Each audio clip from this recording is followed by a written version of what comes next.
A lot of people can face the problem that they hesitate to speak foreign language.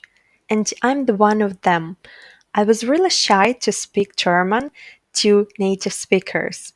Today I would like to give you some advices that will help you to overcome the barrier.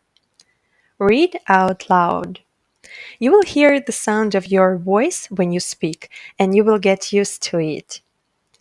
Read texts or dialogues to your friends, relatives, or close people. This will help you to get rid of being shy and improve pronunciation.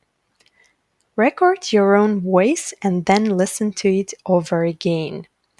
This method might help you to understand your weak sides and mistakes.